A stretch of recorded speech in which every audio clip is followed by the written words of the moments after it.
Representative Stephen F. Lynch is from Massachusetts and is the chairman of the House's Oversight and Reform Committee's Subcommittee on National Security, which led an investigation into K2 toxic exposures during the 116th Congress. Representative Mark Green is a veteran from Tennessee and first introduced K2 legislation last Congress. Senator Richard Blumenthal is from Connecticut and first introduced the K2 Veterans Care Act last Congress. Senator Tammy Baldwin is from Wisconsin. The views expressed in this commentary belong to the authors.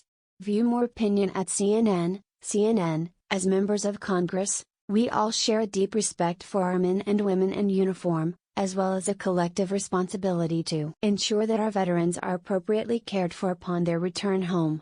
Unfortunately, our nation has not always honored that solemn promise. From Agent Orange in Vietnam to burn pits in Iraq and Afghanistan, generations of American soldiers have returned home from the battlefield, only to discover that they were exposed to dangerous and toxic hazards overseas. And when they seek recognition from their government, they are too often met with resistance or skepticism. This is tragically playing out once again for the men and women who served at Karshi, Khanabad, or K2, a Soviet-era airbase in southern Uzbekistan that the U.S. military used to support missions into Afghanistan following the 9/11 terrorist attacks. While U.S. forces worked and lived at K2 between 2001 and 2005, many service members described glowing green pond water, black goo oozing from the ground and signs that warned of radiation. The Defense Department knew that ground contamination at the K2 airbase posed health risks to U.S. troops in 2001, according to a McClatchy report, and a military health assessment from 2004 that found the potential for daily contact with radiation exists for up to 100% of the assigned units at K2. As of October 2020, a CBS News investigation into a Facebook group for military personnel with K2 related health concerns found that nearly 2,000 veterans self-reported life-altering health conditions, which they believe to be linked to their deployments to K2, including hundreds who have been diagnosed with cancer. And yet, the Department of Veterans Affairs continues to deny the claims of veterans, saying late last year that more scientific investigation is needed to link these illnesses to their deployments. This has left many K2 veterans ineligible for certain preventative health programs and unable to receive VA disability benefits in connection with their service at K2.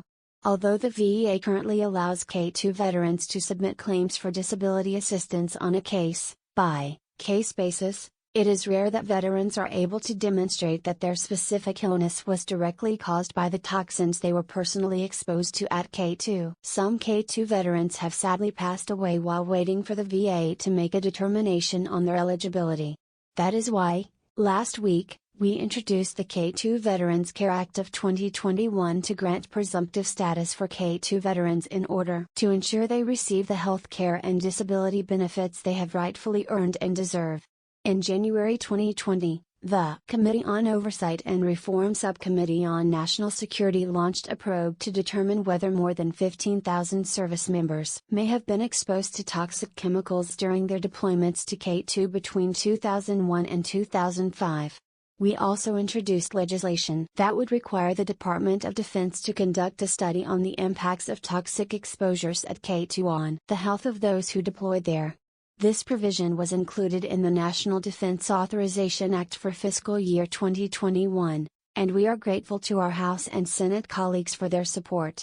During its year-long investigation, the National Security Subcommittee uncovered clear evidence that K2 service members were exposed to multiple toxic hazards at K2, including jet fuels and petrochemicals in the soil, burn pits, depleted uranium, hazardous airborne particulate matter, and other cancer-causing chemicals.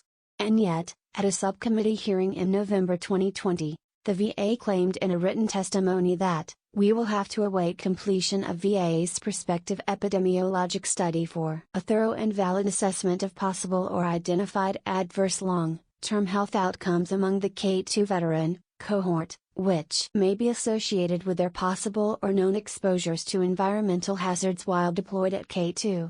The study is expected to take 12,18 months to complete, according to the Virginia, but the evidence uncovered to date by the National Security Subcommittee and investigative journalists is already damning. It's been nearly 2 decades since U.S. troops first deployed to K2 in 2001, and those veterans and service members who have fallen ill need immediate assistance. Too many of these men and women in uniform are spending thousands of dollars out of pocket for hospital visits and treatments that might have otherwise been covered if they were eligible for service connected disability benefits from the Virginia. We can do better.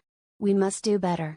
The moral imperative to care for our nation's warriors far outweighs the financial costs of providing disability benefits to sick and struggling veterans. Our K2 veterans and service members deserve our gratitude and respect. They answered the call to serve when our country needed them most. Now, it is our turn to fulfill our solemn oaths to them.